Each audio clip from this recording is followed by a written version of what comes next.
All right, guys. We are looking at a pretty mixed bag of results tonight.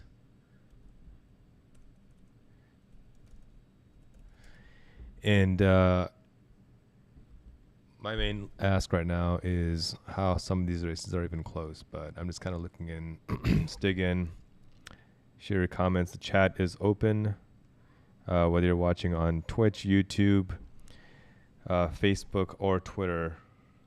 You should be able to respond via chat and let's have the conversation. Want to hear thoughts, kind of see what's going on and see what's happening. You look at this. First of all, I'm going to take a moment just to check on the candidates that my PAC, Common Purpose, endorsed. And that starts in Illinois with two candidates in Illinois. One is Rachel Ventura running for Senate in the 43rd district. The other one is Nabila Sayed running for State House in the 51st district. Last I checked, both were up, but let's kind of see where they are right now. I'm glad to see that Pritzker won pretty easily. That's fantastic. That's a huge relief. That had me a little bit worried for a while. But let's see here. So Pritzker is an easy win. State House, State Senate, here we go. All right, 43rd District. Just haven't started recording it. It's frustrating. State House. We actually did have the first Muslim confirmed win of the Nasser Rashid. So Rashid won one way or another, which is kind of cool. 51st District. All right, great. Nabila Sayed is up 55-45. That is awesome. Next, I have to check on Texas Congress District 15. Michelle Viego is down. We also endorsed her. 58% of the votes counted, so it's not over yet. But she's down about 6 points right now. And then finally, Nabila Islam, election, Georgia.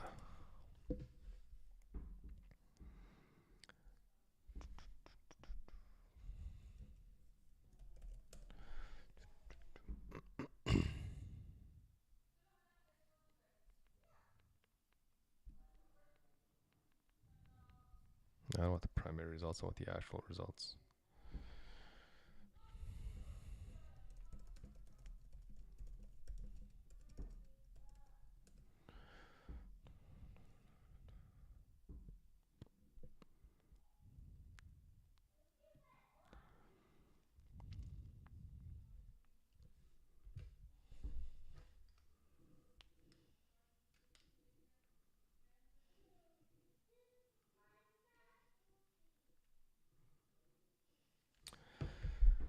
All right, District 7.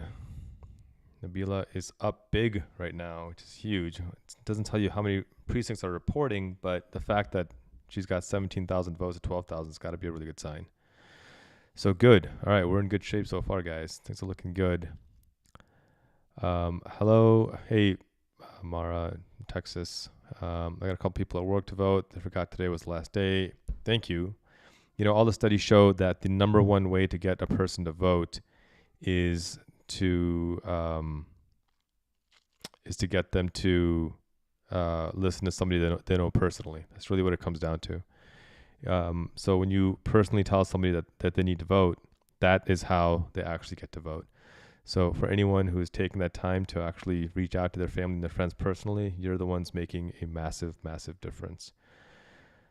Let's go to the Senate results here.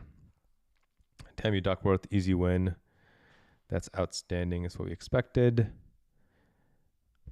Let's look at the overall U.S. Senate elections. What's happening? All right. So obviously need 51 for the majority.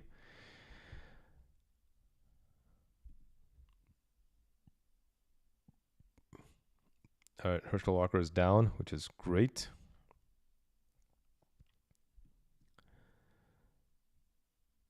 Maggie Hassan is up. That's great. Ted Budd is up, which is bad. How is Vance winning? I don't understand. What is Ohio doing? Like, this just makes no sense to me whatsoever. I mean, this guy, Vance, he's bought by billionaires. He has no integrity. He went from slamming Trump uh, kind of becoming his minion overnight. I mean, it's just absurd to me that this race was even close. I mean, same with Herschel Walker. I mean, what do people see in this guy? He's got no integrity whatsoever. Everything he claims he's against, he's, you know, done himself.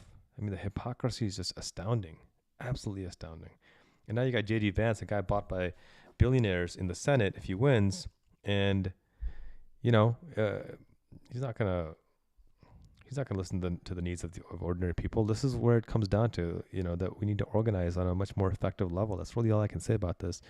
There's not too much commentary I can give on that. It's just infuriating that someone like Tim Ryan, who clearly is very good at what he does and knows what he's doing, who ran a really strong campaign, I thought, is losing by 5 points to some guy who's just funded by billionaires. I mean, this was the GOP strategy, just to flood as much money as it could by lifting campaign contributions. I think, what was that statistic I saw, that, you know, billionaires went from spending something like 31 million in 2008 to 1.2 billion in 2020 to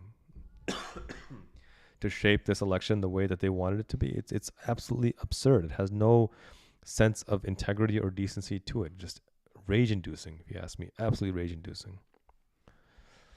God damn, I'm so angry just seeing good people lose, and then the end result ends up being that that, you know, the people who demand representation don't get it. It's just reckless is what it is.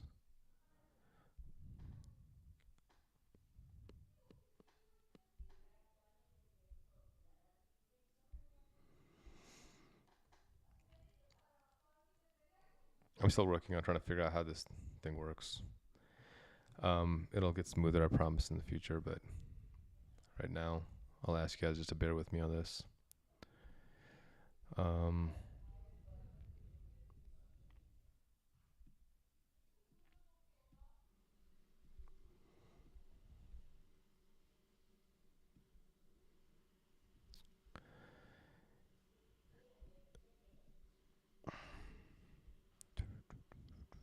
Any hot takes on VA7? I think they called it for Abigail Spanberger, which is great.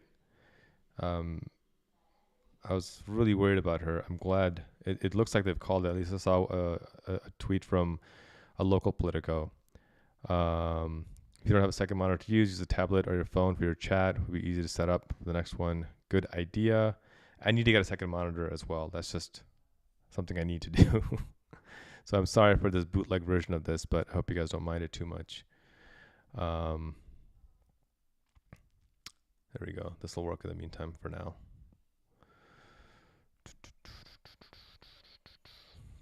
How's that? Is that good, guys? That'll work for now.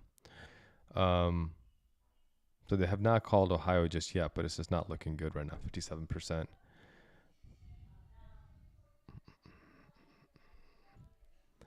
Lindsay, I'm still worried. I am too. Look, guys, I mean, if there's anything to be taken from tonight, it's the importance of organizing on a local level. That's really what it fundamentally comes down to. Let's see what's happening in Kentucky. Yeah, unfortunately, I like Charles Booker a lot. I mean, I think he's just an amazing, genuine, compassionate human being. And he has all the right ideas. It's just, it's Kentucky. I mean, these MAGAs just like to vote against their own interests, which is just really, really sad, because Charles Booker would have been a phenomenal U.S. Senator. So who's going on in Pennsylvania? Fetterman is up on Oz by a solid amount, which is great. How much is count? 31% reporting, so not fully comfortable yet, but so far it's looking pretty good. Great. Chris Van Hollen's looking great for the Senate. in Maryland, and I believe Maryland also elected the first Democratic black governor in history. Massachusetts also elected a Democratic governor, so that's two red seats that we flipped over, which is pretty awesome. Jana, I'm terrified in Washington State. What's going on in Washington State? Mosey on over to that part of the country.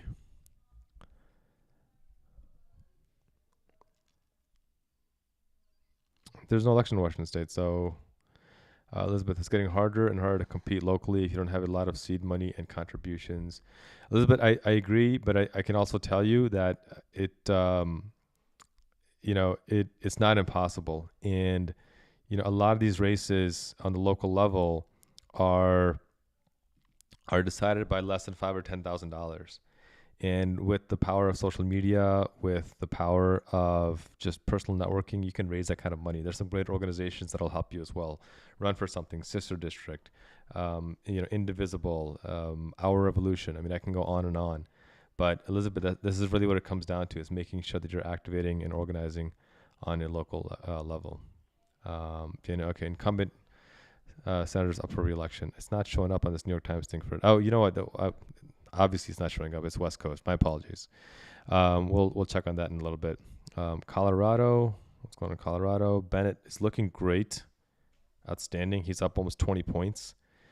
And what percent is reporting? 45%. Yeah, I think Bennett's good on that one. I don't see that flipping. Disappointed in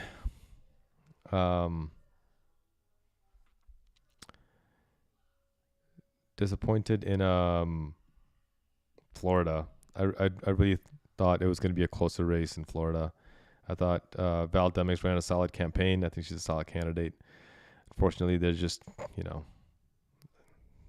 I don't know what it is about Marco Rubio that they like, but it's certainly not his ideas. North Carolina as well. I thought that Sherry Beasley ran a fantastic race. 70% reporting, has not been called yet, so anything could happen. But it looking pretty tough right now because all the blue cities, Charlotte, Raleigh, Fayetteville, Greensboro, they've all reported, and she's still down 4 points. So that's a little bit disappointing as well. Just Georgia, watching closely. I just don't understand how someone like Raphael Warnock can be disregarded by Georgians. It's absurd to me. I mean, Herschel Walker is just...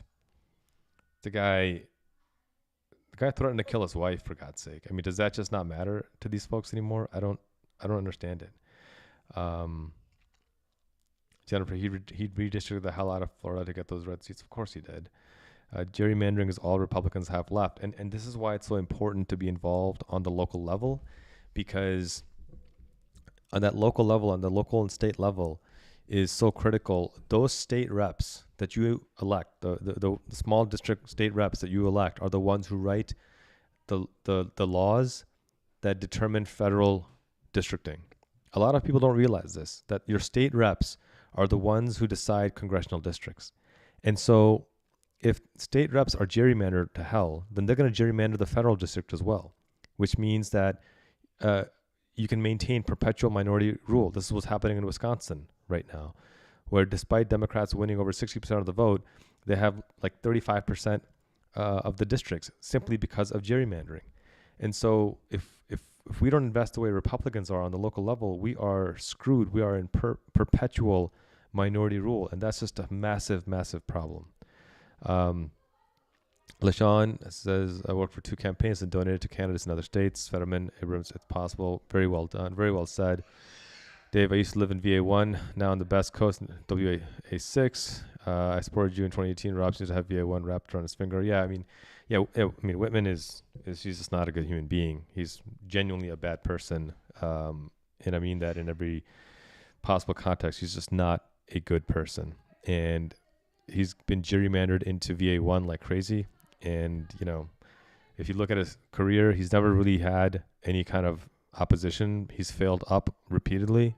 He's never passed any kind of meaningful legislation, but this is what happens when you gerrymander people into districts. And he's, kind of stuck there. I thought Herb Jones ran a strong campaign. I couldn't get as involved as I would have liked into his campaign, but he put forward a good effort. Yep. VA 10, Jennifer Wexton. It looks like they called it for her as well. Looks like they won, so that's pretty good. I'm glad to hear that. It looks like Abigail Spanberger won in VA 7 too. Looks like we lost Elaine Luria in VA 2. Let's head back to, yeah, Nabila's Islam is looking great. She'll be the first Muslim woman elected to the Georgia State House, which is incredible. You're going to see her in Congress one day, I guarantee it. Texas, all right, good. Michelle Vallejo closed the gap a little bit, 63%. It's not out of reach yet. We're fighting. And what's going on in Illinois? In Illinois, we've got on the House side. I'm just looking at. Is it the House side? What is this? State Senate. Sorry. So State Senate side, you got Harrison Ventura. Why aren't they calling that? It's frustrating.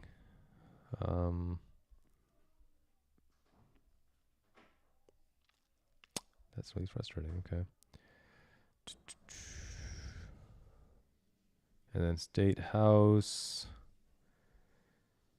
All right, she's up 12 with 54% reporting. Outstanding.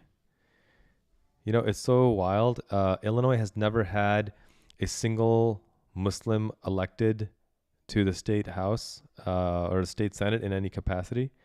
And it's looking pretty good that in this election cycle in Illinois, there will be 3 Muslims elected. So Abdul Nasser Rashid looks like he's going to win pretty easily. He's up 65-35 with 65% reporting.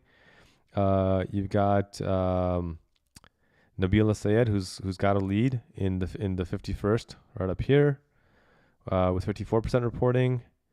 And then Azam Nazimuddin, I'm trying to find his name on here as well. It's got to be somewhere on here. Hold on a second.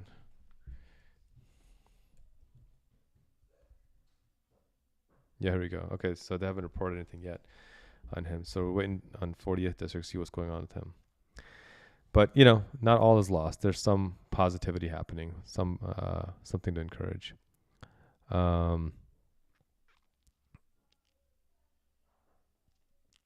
Yeah, guys, what are your questions? What are your thoughts? I mean, just, you know, share your perspectives in this, because I think, you know, if you've never been involved in a campaign, or if the extent of your involvement is to donate or just vote, you know, thank you for donating. Thank you for voting. I would just encourage you to think about how you can take another step forward next time. How can you go to the next step and be more engaged and more involved?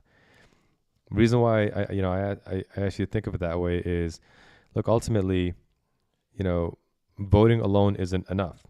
It's just not, right? When people say, you know, vote harder, I get frustrated by that, because that alone just simply is not a solution.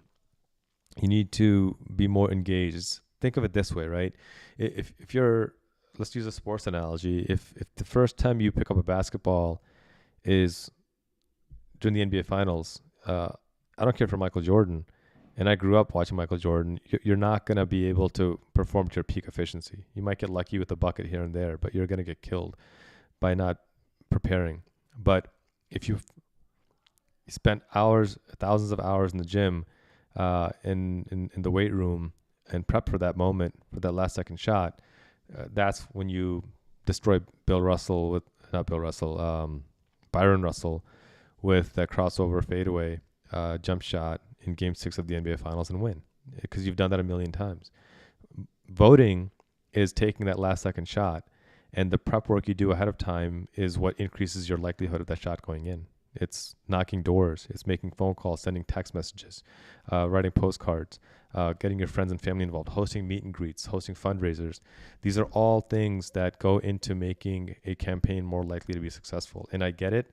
There are some that can't be won just because they're so gerrymandered, but that's the whole idea, that we make sure we are in a position to ensure that, you know, when these districts are drawn, and they were just drawn in 2020, so we're still 8 years away from the next one. Hopefully we still have a democracy by then.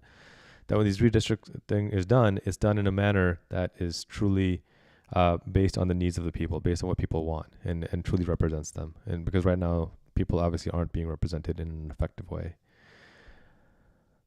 All right, let's go back to the Senate. All right, good. Warnock is closing the gap. Is only 7,000 votes behind. My God, this is driving me nuts. Ugh, we got to make sure Warnock wins. Come on. 66% reporting. Jeez. Absolutely ridiculous. All right, let's see what's going on in Pennsylvania. I need some good news. All right, Oz closed the gap. 37% reporting. I'm not going to be comfortable until they call it for Fetterman. I mean, and the thing is, you're not going to find the perfect candidate, right? You're just not, and so don't expect to. But I think somebody said you're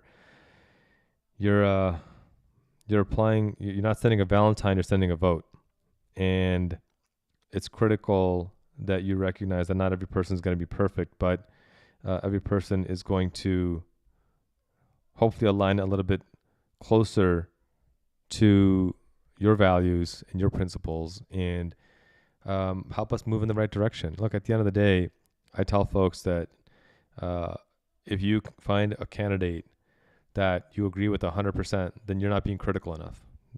You got to find ways to keep pushing them, and you work hard, you get them elected, and then you haunt their dreams, and you make sure that they do everything that they are expected to do. You haunt their dreams. I don't care if it's a candidate that you love more than anyone in the world. You haunt their dreams, and you make sure that they do everything that they're supposed to do to uphold a sense of justice. LaShawn's right. There's no perfect candidate. You pick the most qualified in your eyes. And guess what? If you really can't find a candidate that just aligns, then run yourself. Simple as that. Run yourself and show how it's done, because that's where the rubber meets the road. And if you're not willing to run yourself, then find the best possible candidate and throw your support behind them. I think sometimes as Democrats, as progressives, we lose sight of that. And I'm not chastising anybody right now, because I think that the Democratic Party can do a much better job of running on ideas that are extraordinarily popular instead of just what they're against. I'm trying to encourage folks to get more involved locally and have a more aggressive role locally, because the more aggressive we can get locally by being involved, by getting elected to these school boards, to city councils, to county supervisor positions, the better state seats we're going to have, and the better time we're going to have on a federal level. I'm being attacked by my daughter, who just gave me a kiss, and now she's scampering away. She didn't want to come on camera. It's her bedtime soon, so I got to go in a minute to put her to bed. We have this thing every night where I tell her a story, she tells me a story, but it has to be an impromptu story. It can't be one from a book, because we read every book in the house and in the library, and so now we have to come up with our own stories. So I got to go figure out another story. Otherwise, she's going to yell at me for telling her a story that she already heard. All right, guys, I'm going to try to jump back on the stream here a little bit later, but family calls, so let me go knock that out. We'll